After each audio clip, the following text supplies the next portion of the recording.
Hey.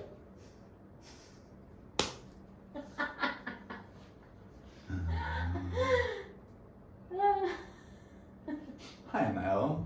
Hi, Anal. Shino.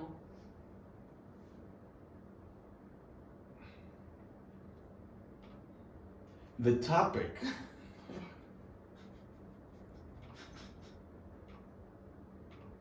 Here we go again.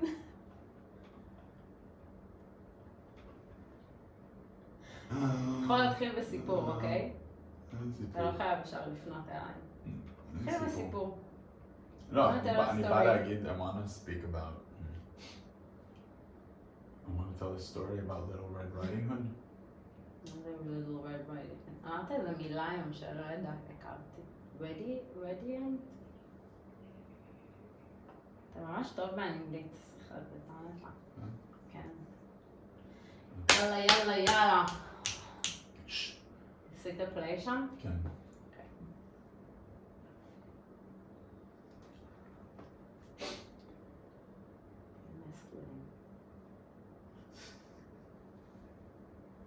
אני צריך לפנגל אותך פה.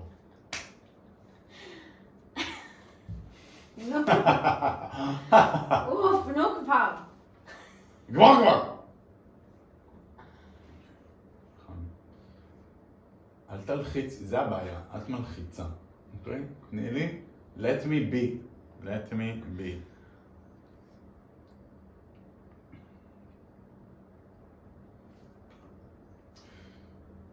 So the topic I would like us to speak about today has to do with our life and what happened yesterday.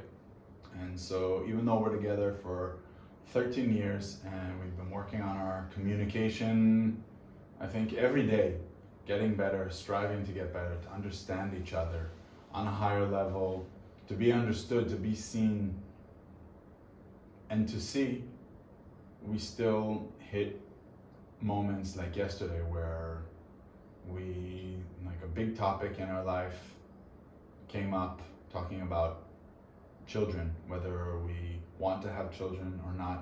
And this is a very, I guess, triggering topic that we both kind of it was easier not to speak about. And when it came up yesterday, we were communicating. I think we did end up communicating, but it was a very, very intense, long kind of conversation. And I feel like we did not do it on the best way that we know how. And throughout a lot of the conversation, I feel like you didn't feel seen, I didn't feel seen. I felt misunderstood, and just a lot of frustration, which is something that is a symptom of bad communication.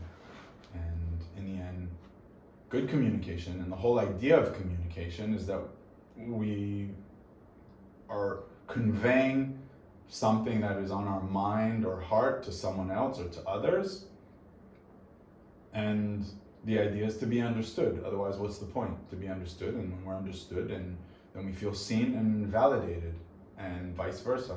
And in a relationship with anyone, but especially in a romantic relationship, I want to be understood and I want to understand what you have to say, because I love you and I care about the things you have to say. And so, what do you think happened yesterday around communication? What were you feeling? How are you feeling today? And what do you think was maybe missing? Or yeah. Yeah, it's a big topic, and it's not an easy one to navigate because I don't really know how I feel about it, and I think that's what made it really hard to communicate about and have this conversation, because I feel completely lost in this topic, and I feel like I learned how to communicate many things, many of my needs, many of the things that are bothering me, but when it comes to this topic, I become speechless and kind of stuck, and everything is very unclear to what I feel and how to bring this up in a healthy way. And I think what was happening yesterday is that I felt a need to bring up this topic because I'm 35. I have, in the past year, a lot of my close friends having children, having babies, some of them already for years, but I feel like it's getting closer and closer. And what bothers me the most is that I'm not feeling like, I feel like I'm postponing this topic instead of just talking about it. And I think that's what bothers me the most, is that it's not about necessarily getting to a conclusion and pressuring myself to decide whether or not I want to have children, or if I want children, does it have to happen now, or all this topic of children is quite big. But I feel like not being able to talk about it and just putting it aside constantly because it's uncomfortable and there's no clear solution, let's call it, or conclusion. So I feel like what we've done over the years is just put it aside because it was irrelevant. We're young, it's irrelevant. We're traveling, it's irrelevant. We're stuck in pandemic, it's irrelevant. We don't have a job. Like, there's always a reason why not to talk about it. And in the past year, the element of age is kicking in as a woman, which sucks. And I wish it wasn't something I would be considering, but considering the fact that at the moment I do think I want to be a mother at some point, it's kind of frustrating me that I have to think about it now. Like, I don't know how to explain. It's like uncomfortable. It's like, it's not necessarily what I'm ready to do right now, but at the same time there is like this constant voice inside of me telling me like, you're running out of time. And I know it's not an abundance mindset, and part of me wants to believe that I do have time, and I think part of me does believe that, but at the same time there is a need to bring this topic up and to be able to talk about it. And what I've been feeling so far is that before I was unable to talk about it at all. So when you brought it up years ago, I was 30 and I was terrified of this topic. So it was just like, absolutely not. Let's just not talk about it and postpone it to I don't know when. And in this past year, it's been on my mind, not as in a I want to be a mother now, but as a topic of, okay, I want us to talk about it. I want us to be able to talk about it. And I felt that every time I bring up the subject, you just shut down. And I try to say something, like I see a picture of a baby of my friend and it does something to me. I'm not sure what. It's not like a, oh my God, I want to be a mother now, I wish it was me kind of thing. I wish I felt that. It would have made things so much clearer and easier. But it's getting closer to a space where I'm like, okay, it does something to me, and I'm trying to understand what it does to me, and I'm trying to bring that up, like it does something to me. And your response so far has been like, yeah, I hear you. And then after 2 sentences, we switch topic. And I think yesterday what came up was more of a frustration as the difference between men and women around pregnancy, around the roles we play in creating humans and nature, and the differences between us, the very fundamental differences between men and women. So I think this topic was kicking into the dynamic of our relationship. And I felt the burden of having to carry this worry alone. Like, the worry of my age is only something that I felt like I was carrying. Like you said, I'm not thinking about it. I'm just busy with other things. And I'm like, great, but so why do I have to carry this worry alone? Like, if we're gonna have children together, it's something that you should also think about, my age. And so I felt frustrated that it's something that me as a woman, I need to process it alone and kind of calculate my year and what I want to do, and you just get to like continue your life. And then at some point, I don't know what you were thinking. Like, you were expecting that someday I will be like, okay, I'm ready, and I'm gonna lead us forward to this transition. I'm scared. I don't know how it's gonna be like. I have no idea. So so I felt very alone and frustrated and angry at the way we communicated. And then the worst part was when you started opening up about your own fears. I couldn't feel empathy, and I couldn't feel like I can hold your fears right now. I'm also scared. I also have no idea how the fuck are we gonna do this.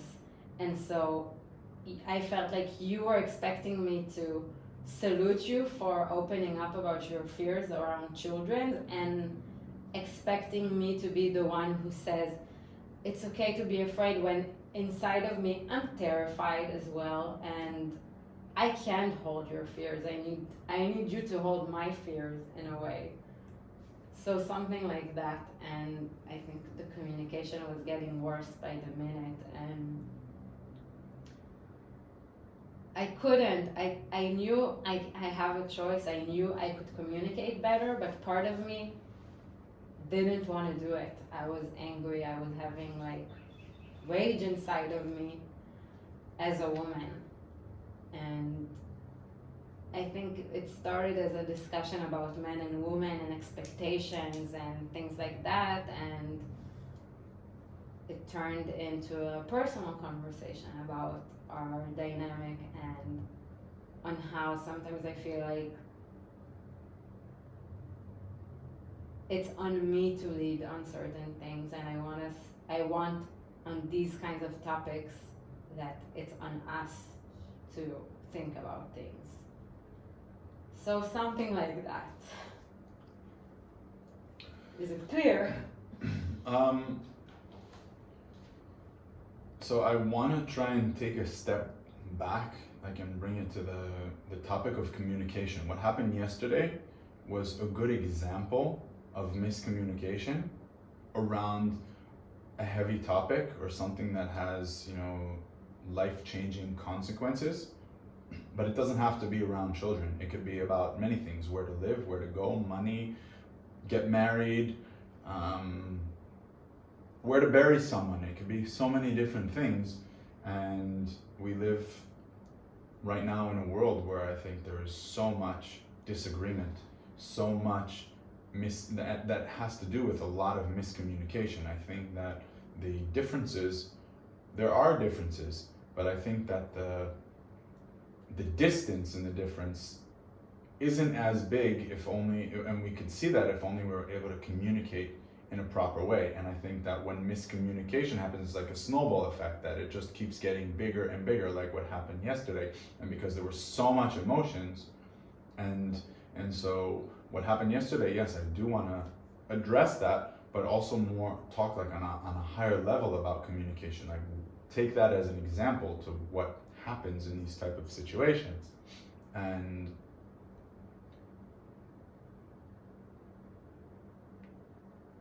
I think there are many different types of conversations and types of communication, but specifically in topics like this, when there are emotions running really high and a lot of confusion, like you said, both of us are feeling a lot of fears, and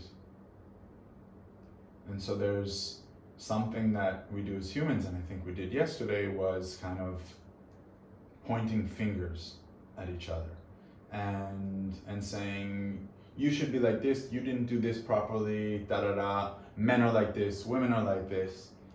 And I know where it's coming from. It's coming from a place of hurt and pain. But what happens when we communicate in that way is that if I am feeling attacked, then my guards go up automatically. I need to be in a very, very centered place to be attacked and stay centered. And because yesterday this conversation caught me off guard, and like you said, we were talking about one thing and suddenly it led into that. And then I was feeling maybe blamed because like what happened was that you raised the topic and then something about the face I was making you didn't like. You said your face is triggering me. And this was one of the first times that I was actually really asking questions and trying to understand more about why you are interested in having kids, and I felt like I'm actually opening up to the topic more, but maybe I still had my fears or something about my face, and I felt like you weren't seeing that I was opening up, and I was just feeling like I'm being blamed for not being where you want me to be. And so that set me off guard and that put me on defense mode. And then there were other things that you were saying that were triggering to me, and I was trying to address them, but it kind of became this just mishmash, this turmoil of emotions. And I think the thing about nonviolent communication, NVC, is addressing what we are feeling and not how we perceive what the other person is saying, and not putting our misconceptions on them and not interpreting. So I think that if I take it to myself, I don't remember a specific example yesterday, but I felt like many times the situation was already so fueled, and I was adding fuel to this fire because I was saying like, you said da-da-da, and then you just, I didn't say that, and instead of going back and saying like, hey, and I did at some point say, like, when you're saying what you're saying, I'm feeling shame and guilt and confusion, but I think we were so far ahead into this vikuach, argument that we just were not seeing each other. And then what happens in that situation is that we're each trying to barricade ourselves in our place because we both want to feel validated and seen. And that's the thing, that if we take a step back from yesterday, we both have both of our feelings and emotions are valid. You feel that you feel more ready because you are feeling the biological pressure because your friends are having babies and you see that they're happy, because you're feeling FOMO, because you're feeling fear that one day you might regret it. Okay, so I want to stop you there. Okay. That's exactly what triggered me yesterday. Yeah. I'm not feeling all these things, but I feel the responsibility to bring this topic up because of the fact that I'm getting older. You said all of these things yesterday as well. You said after I spoke and after I shared my fears that you understand how much you do want it. No, but I said it, I see it more, okay? I see it more than before. Like, the more you were pulling away, I was like, fuck it, I'm gonna do it. It was coming out of also anger. But at the bottom line, what I was trying to say is not like, I'm ready. It wasn't a conversation of like, listen, hon, I'm ready. Like, you need to be ready right now because I'm ready and I want to have children right now. That wasn't what I was saying. And that triggers me because it's like, again, if you're not hearing what I'm actually saying, is that I don't feel ready, but I feel the responsibility to go towards readiness. Okay, well then that is exactly what I'm saying, is that what happened was that how I felt, okay, was that you were saying we can never talk about this topic. Every time I bring it up, you're making a face or you're feeling triggered, which is true, okay? And what I started by saying was that, hey, this is a triggering topic for me, so I want it not to be just like, oh, we're talking about this and suddenly bring it up, but come and say like, hey, babe, this is a topic that's important to me. I don't know what I want, but I feel like we're avoiding the topic, and I would love for us to sit and talk about it. And then you said, like, I want you to bring it up. But I'm saying, okay, but this is a triggering topic for me, and it's not something that is constantly on my mind. And then you were upset that it's not constantly on my mind, but we are different. And then I finally sat down and started sharing my emotions and my fears, and I was talking about all the things, just airing it out. And then your response was, I was like, you didn't respond to it. And I was like, do you have anything to say? And like, no. I was like, do you have any thoughts about this? Yeah, you depressed me now. So then I feel invalidated. I'm feeling totally unheld. The reason I'm afraid to talk about this topic is because these things are scary for me, and it's life-changing decisions. And I'm afraid to trigger you with my fears and to set you off. So everything in that moment was validated, and then I just felt shitty, and I felt and now you feel triggered. unheld, and so, and that's the absurd, because I knew you had fears, but you weren't willing to admit that in the moment. You were taking the stick, the sword of the I'm ready, I want this, and you don't. That's how I felt. Maybe you weren't saying that, but that's how I felt. You weren't admitting your fears. And then all of my fears, I felt like you were just like invalidating them. Like, oh, this is so horrible. You see the world in such a dark way, and then I felt really shitty. And it took a really long time to get it out of you that you also have fears, and that maybe we are similar and we have fears, and that's part of it. And in order to communicate around this topic, we need to air out these fears and these things so that we can come to some type of decision that is not based on fear.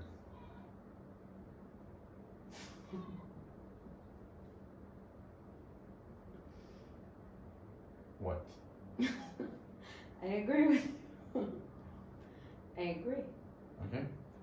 And so I agree with you, and I want to say that, yes, I think that in the moment, when you're in fear, it's more challenging to admit the fears, and for me, my strategy was to hold on to your fears and argue with them, because I couldn't bring myself to just talk about my own fears. So you were sharing your fears, and I could just like attack them and avoid feeling all these fears for myself. And in addition, I think that for me, that was the underlying frustration, is that I was feeling that I'm not being seen and heard for my fears. I'm bringing up the fear time after time, but I'm expected to hold the torch of, I know what we're doing. I know that we're ready. And I'm not. So it's like a double frustration, that it was almost like I was subconsciously like sabotaging the situation, because I feel like I'm not being seen for the realness of the fears that I have around this topic. So I'm gonna attack your fears and say like, yeah, I'm ready, I'm more ready than you, and like, why do I need to think about these things on my own? I don't know, it wasn't clear, but I just want to say that like what you said, for me, what I actually needed is that you understand what I'm saying about the common responsibility of talking about this topic. And that was what I needed from you. It wasn't you to be ready to have children. I don't know if I am, that's the thing. But it was like about, oh, I get it that as a woman you're thinking about it more than me, because you have the age factor that I don't have. And what I'm hearing is that you're frustrated from that fact, and you want me to initiate this conversation, because that would make you feel like it's not the burden of making that decision and being on top of it is only on you. That was the truth. It wasn't about the children, it was about the topic. So bringing it back and then I felt like you were twisting my things, and then I was taking it to like a place of like, okay, so I am more ready than you, and I'm like, shit scared, and I'm not necessarily more ready than you. But it was like it was pushing me to take that role because you were starting to bring up all the fears. So I felt like somebody needs to be like the more courageous person in the situation. Bringing it back again to communication, okay, I think that that's something that over our relationship was something that bothered me. And I don't know if others have this issue, but many times, and this reminded me, is that you could have ideas in your mind and you won't kind of want me to read your mind. And then there's frustration when I don't read your mind because I cannot read minds. And so there's this, like, you're afraid to talk about this topic. You're feeling pressure and a lot of fear that you're holding for yourself, whether it's because you don't want to burden with me with it, maybe because you're confused, maybe because you are embarrassed about it. And then it comes out in these blurts of the topic. I don't even have an example, but you mentioning it. And it's in catching me in the middle of who knows what we're doing. And it's not an easy topic for me. So maybe I listen to you, but I don't dive into it because now we're on our way somewhere or whatever. And then you perceive that as me not caring or not giving a shit. And I don't even know that you're going through all of these things. And then it comes out in a big, it builds up. And then there's an expectation of me to bring up the topic, but I'm fucking focused now on getting a new job and working on the podcast and whatever, and then you again perceive this as he doesn't care, it's all on me, and then it explodes.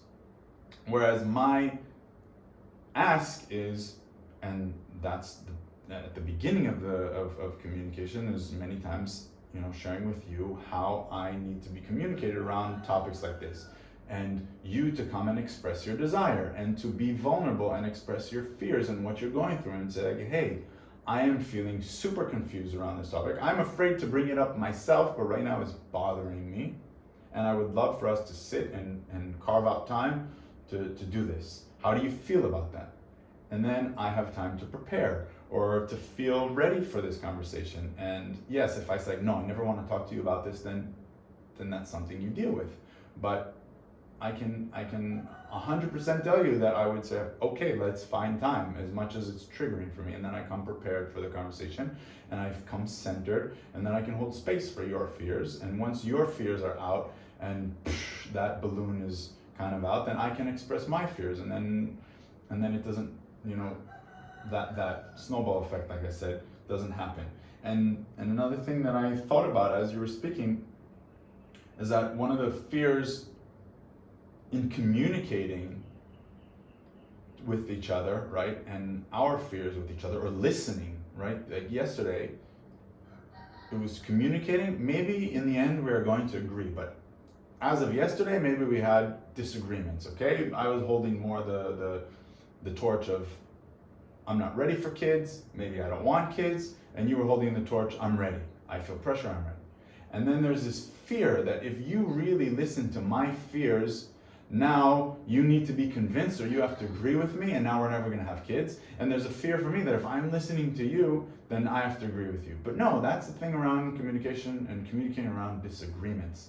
It's allowing the other person, the other side, and it goes to right and left wing in political situations. It goes to around gender. It goes to all the taboo topics that are really confusing, sexuality. It's allowing you to have your ideas and your feelings and your emotions and to hold space. I don't have to carry them. I don't have to, the burden doesn't have to be on me, but it's allowing you space for that. And so what I was feeling was that I don't need you now to hold all my fears, and I don't need you to agree with them and to take them upon yourself. I just need space, that it's allowed and it's okay for me to play with the idea of not having kids or not being ready. And just that it's okay. Because where I grew up and how I grew up, there's no choice. There's no, it's a given. You have children. You get married, you have children, and maybe some people don't want, and maybe some people aren't ready to have them when they're 20 years old or 30 years old or whatever. And maybe some people need time, and I know I need time, and I know that my ideas around it have changed over time. And I don't know what I want because I never speak about it because I'm scared too. And so just having the space to express those fears and let them out kind of clears room to start asking myself, what do I really want? Do I give in to these? Are these fears valid? All these things, or are they not? And that's the thing with fears. For me, sometimes fears can take me really far. I can feel financial stress and think the worst. Imagine me dying of starvation. Like, that's where my mind takes me. And that the solution is to jump off a cliff because things are too scary. But that's just the mind running away. And so the fears I was expressing yesterday, I understand they really scared you, but and it was like dark for you, but those are things that are going through me that are hidden. And in a relationship, in an intimate relationship, or a romantic relationship, there needs to be space to speak about these things. In a workplace, in a government, people need space to speak their mind and to speak their emotions. Not everybody has to agree with them, but you have to be allowed to. I agree with you. I agree with you, and I want to add something. Because I agree with you, and I want to say that that's the thing. That's the thing in conflict. Like, we each have our position, and we want to feel seen and heard in our position. And when you jump off straight to your fears without addressing how I feel and addressing what I'm bringing up, I can't listen to you. My brain is completely blocked, and I'm still blocked right now because, again, I'm bringing up something and you're taking it to you and you're expecting me to hold that for you. And exactly what you're asking for, you're not giving. And so it creates a frustration because in this moment, what I'm asking you to do is to like practice what you preach for and be like, oh, I'm hearing that as a woman, you feel the pressure to make a decision and I'm hearing your fear around it. Great, validation, diffusion. Now I can listen to your fears. You're like fighting for me to hear your fears, but you're not listening to me. So how can you expect me to be there for you when you're not being here for me? And that's the thing that happens in conflict. And on the other hand, I agree with you. There's a moment of like, okay, I can breathe in. And I had a moment, a very clear moment that I was like, okay, I'm seeing that he's just fearful right now and I had this like inner dilemma, like, can I step back from my position? It's like a chess game and say, okay, I can diffuse the situation and take a step back and be like, okay, I think we went too far and like this is what I needed and I'm hearing that you're full of fear. But in that moment I was holding on so much to that and I'm still in a way holding on to that I want my validation.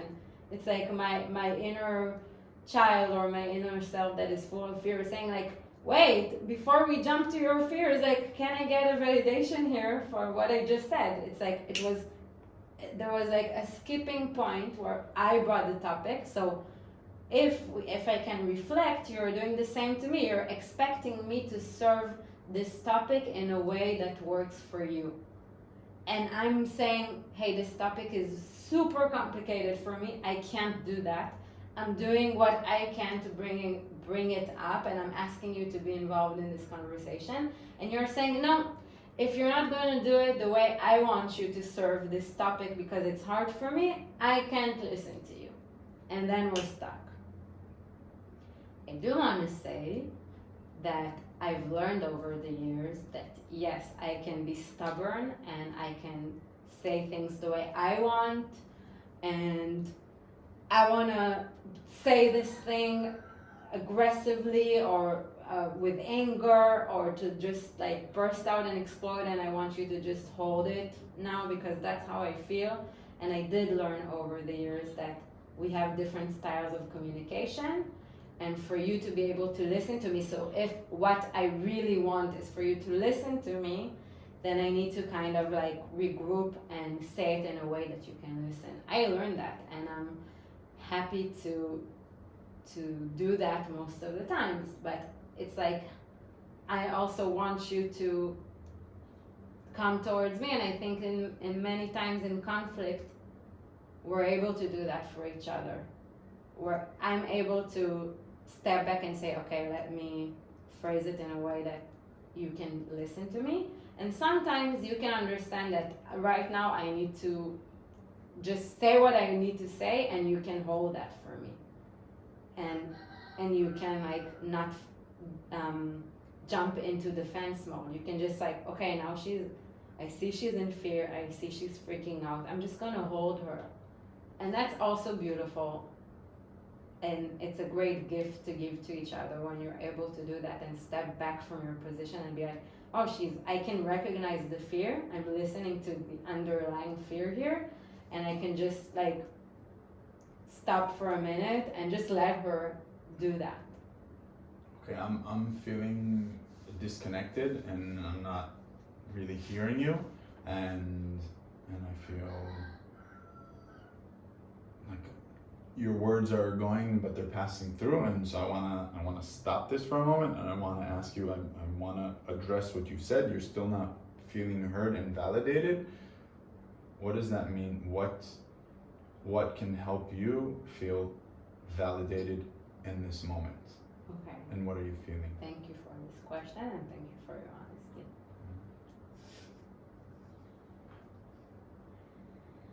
I want to be validated for the fact that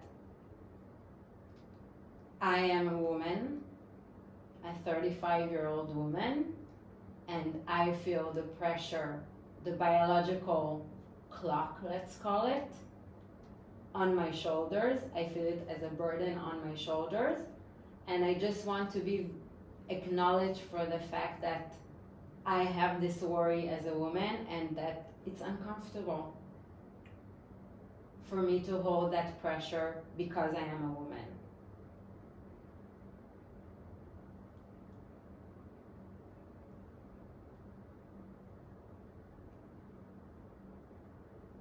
So if I'm understanding and hearing you fully, is that you, as a woman, the one who has a time frame where you can conceive and become pregnant and have a baby, right? And men can be fertile till they're 80, I don't know. So you're feeling the pressure and that burden on you, like the responsibility, all the responsibility is on you. You don't know 100% if you want children. You have your own fears around it, but you feel like you're the one that's pressured to make a decision, and you're the one that if you don't raise your hand and scream, hey, let's address this, then it's just not going to be done, and I'm going to continue focusing on other things. And so you're feeling, you didn't say this, but if I hear correctly, you're feeling frustration, you're feeling maybe lonely in this. Like I said, you're feeling frightened and confused. Yes. It does sound lonely and frightening and confusing.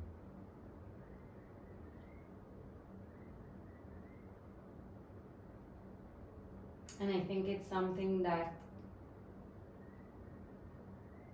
I was telling you yesterday, that I've been hearing the gaps between men and women, and the way that you said it was, how do you say in English? Condescending. To say that men will never understand a woman and what she's going through. But it's more the pain of it that I hear from many women in this whole process. and it's hard to even talk about it because we're not experiencing the same thing, our consciousness is not the same around it, and it's hard enough to be brave to go through this process or to even ask that question. And I'm so jealous of women who has so much clarity whether they want or not. But let's speak out to the women out there who are confused or not sure, or they don't know yet how it's going to look like. It's scary for them to take that decision. And to have the support of a man and be seen in this position, not to that I'm asking you to fully understand me because you are a man and I'm a woman, so you could never really understand fully, but it's having that empathy and presence with what I'm going through. That's what I want. And then I'm more open to support you on what you bring up as a man.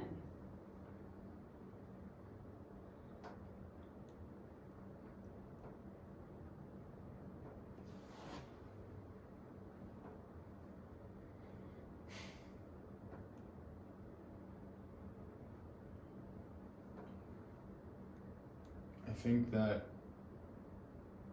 I don't remember exactly what we said yesterday and how it was, and I think the condescending part was about something a bit different. Could be wrong, but I think it was around like the saying like we go through all the changes, our body, we have to carry the baby, we have to the man's life doesn't change and da da da. And I'm saying that men's life changes well. I haven't been through these changes, we haven't had children yet, so I don't really know, and I have not full understanding what women go through. God, like it's crazy carrying it for 9 months, going through labor, the physical pain, everything, staying at home for at least 3 months with the baby. The men after a week go back to their normal lives. But I feel that the conversation around it, I don't hear it enough, but this is my feeling, is that it's not mikarev, like creating closeness and understanding. I feel like there's a lot of finger pointing, and I want to say that as men, for generations, this is how things were, and it takes time to change it. And the governments the countries we live in, the governments are not really doing much help to really create a balance. And like maternity leave is imbalanced. Only the woman is in maternity leave. There are some countries that you have both. No matter what I do, how much I pray, I can't carry the burden just like you. I cannot have a baby inside me. I can't carry that baby. And what I need as a man from you as a woman to express your desires and not expect for me to understand fully. I can try, I can be there, I can give presents, I can support, I can give a massage, I can do that, but I need, and this is here extra, but throughout our whole relationship, I need you to express when you have desires or needs. And if you need something, and if I don't give it to you without you asking, it doesn't mean I don't care. It doesn't mean I don't want to. It just means that maybe I am unaware. I don't know. And it doesn't mean I'm not loving.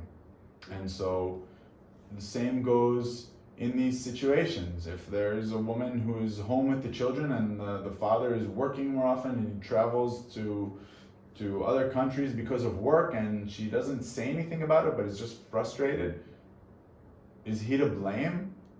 No. If she says something, can he do much about it? I don't know, but at least let's try. And it goes the other way around. If I'm feeling an imbalance in who knows what, around the house, in different chores and different things, if I don't express it and just become frustrated, then it's not fair towards you.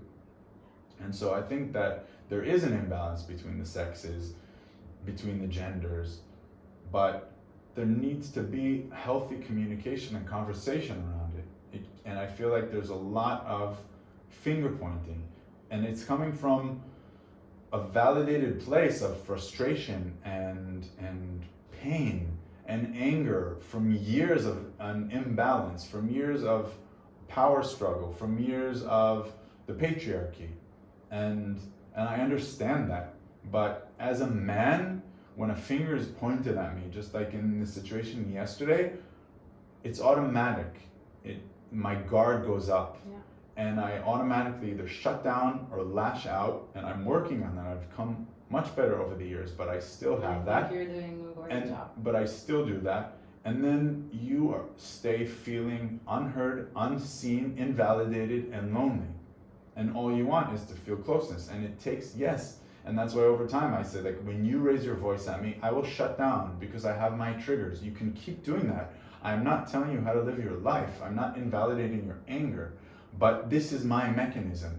And when I shut down, you don't feel seen. So if you want me to react differently, I need you to communicate differently. And that takes courage, that takes power, that takes effort from you to not just act how you want. Yeah. And that takes effort from women and men to communicate differently with each other because we are different. I agree with you 100%. I would add to that as a woman, or I see myself and other women in situations where we have very high expectations of you, men, to understand us, and we feel like we're kind of demanding it, like, you need to understand me, you need to, like, allow me to say things the way I want to say it, and kind of like demand things that are just like, you as a man, a lot of the time you have two options. Either like you cave in and kind of give me what I want just for the peace of mind, or you shut down.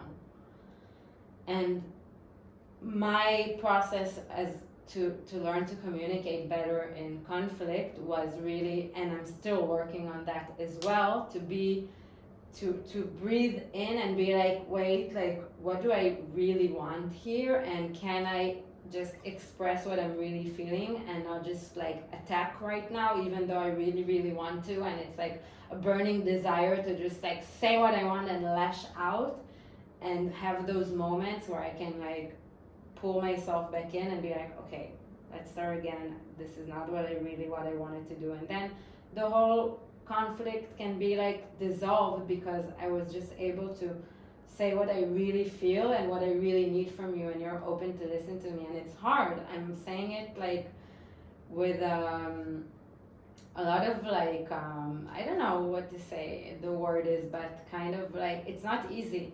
It takes responsibility to not blame you for not understanding me, and I'll just go into the story of like, you don't listen to me or blah blah blah. And in the past I had the moments where in conflict I was able to do that, and I was able to kind of see the situation from outside and be like, okay, let's reframe, let's hear what he needs from me. He needs better communication for him to support me. So can I do that for us? Can I let go of my pride and my need to be right in order to be seen? And it's not always the case, and I think yesterday was a case of like, I needed to be right, and even now when we started the conversation, I needed to be right. And now when we're finishing this conversation, it's like, okay, can I step back and understand that for you to listen to me, you need something else? And can I let go of being right so that I can be seen? Yes, and it comes, I think, at the base of it is understanding ourselves better. What do I mean by that? If I am unhappy, but I don't understand what's making me unhappy and what is creating for this confusion, and then I am pointing fingers at you and saying what you're doing wrong, what you're not doing. I'm not saying what I need, and that is coming because I don't know what I need. And if I am able to tap into, hey, right now I need to be held, okay? And maybe I do know that, but that's scary because I can be rejected. That is being vulnerable, saying like, hey, I need a hug right now. Hey, I need to feel loved. I need to be seen.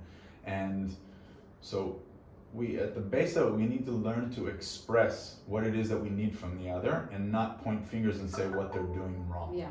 Not only that, I think the word, in other words, it's the control factor. A lot of the times we're trying to control the other person so that it fits us.